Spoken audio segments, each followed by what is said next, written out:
All right, everyone, welcome to part 2. So we just got done converting 4 and 5.5 to z-scores with a mean of 3.3 and a sigma of 0.3. Basically, we just take the mean, subtract it off of the x value, and then divide by the standard deviation. All right, now we're going to go the other way, which is a little trickier. So we're using the same formula, z equals x minus mu divided by sigma. Only here they want us to change a z-score into an x-score. So I'm going to put this where z is in the formula. So I'll say negative 1.44, that's my z-score, equals x minus the mean is 3.3, and the sigma is 0.3. And in order to convert that to a x-score, I have to solve this equation for x. So to do that, I'm going to multiply both sides by 0.3. On the left-hand side, I'm going to get, what do I get when I multiply by negative 1.44? I get negative 0.432 equals x minus 3.3. And then I'll add 3.3 to both sides to get x all by itself. And I'll get 2.868. So that's my x value. And they usually ask for x's to be rounded to just one decimal place. So that would be 2.9. So we're just changing the z-score to an x-score. We do that using the same formula, but we have to do a little back solving. All right, same thing. This is my z-score. I'm going to plug that in for z in the formula z equals x minus mu divided by sigma. So if I put 1.28 in for z, leave x, the mean is 3.3, the sigma is 0.3. Just like before, I'm going to multiply both sides by 0.3. On the right-hand side, that gets rid of the denominator, so I just have x minus 3.3. On the left-hand side, I'm going to have, let's see, 0.3 times 1.28. What's that equal? I got 0.384. Now when I add 3.3 to both sides, we have 3.684. And they ask that we round that to one decimal place. So the interval, all z-scores that are bigger than 1.28 is the same as the x interval, all x values that are bigger than 3.7. All right, so now we need to use the standard normal table. They want us to find the area to the left under the standard normal curve of z equals negative 0.57. Yeah, guys, come on. Sorry, the cats are fighting. They're just playing, I think. So the mean for the standard normal curve is 0. If I move to the left and to the right, 1 standard deviation. I move to 1 and negative 1.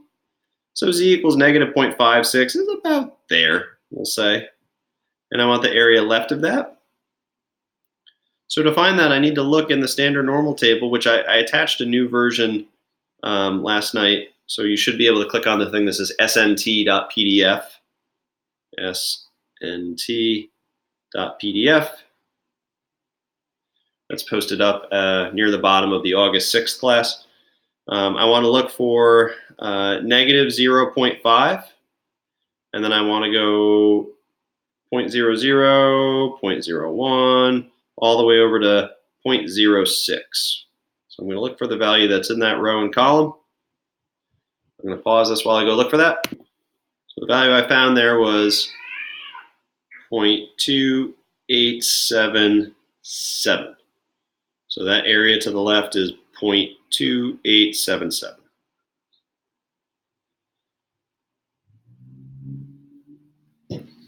All right, now we want the area to the left of z equals 0.66. All right, now we want to find the area to the left of z equals 0.66. So that would look like, again, the mean is 0. If I move to the right 1 standard deviation to that transition point, I would go up to 1. So I'm looking for the area to the left of, we'll say that that's 0.66. I'm going to shade that area over there. So I want to look in my Z table for 0.6 on the left, and then all the way to the right to 0.06. So I'm looking for the value that's in that row in that column. So when I do that, I get 0.7454.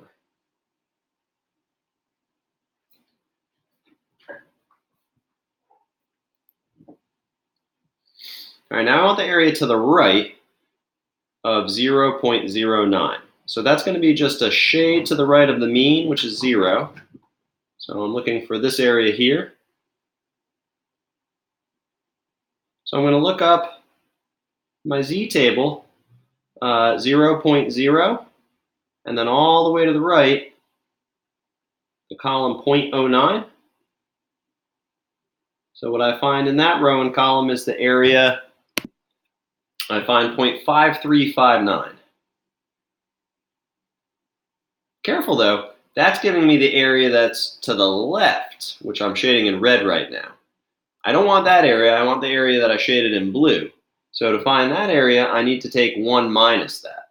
So 1 minus 0.5359 is equal to 0.4641. So to summarize what we just did, if I want the area to the right of a certain z-score, I look up the z-score in the table and then take 1 minus that number. All right, so part D asks us to find the area between z equals 0 and z equals negative 1.84.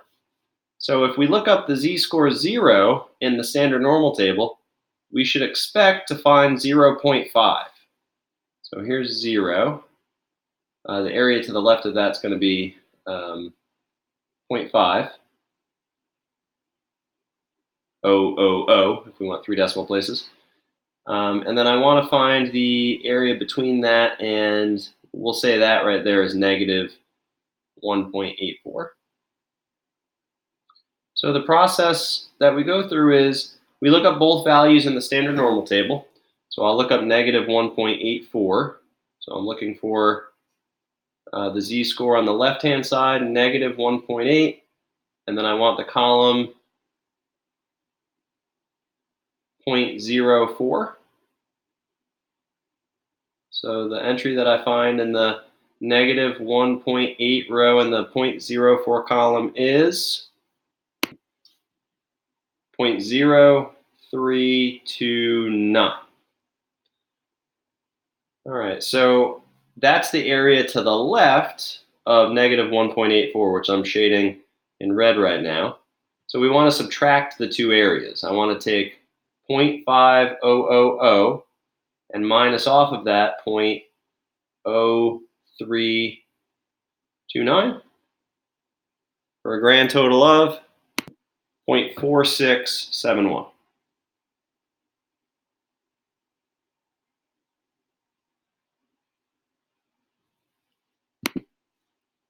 All right, part E. Again, I look up these two z-scores. When I look up negative 1.34, I get the area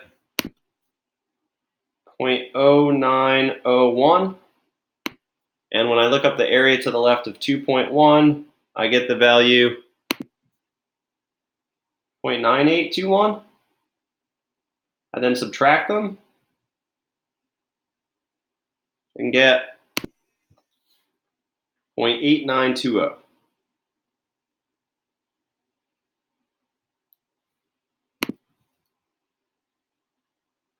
All right, last one. I'm going to do this one quick. When I look up the two z-scores, I get the areas 0.9279 to the left of 1.46 and 0.9893. And then I'll subtract them to get 0.0614. All right, my 10-minute timer is about to go off. Thank you so much for watching these. Please hit me up with help requests on WebAssign. See you all soon.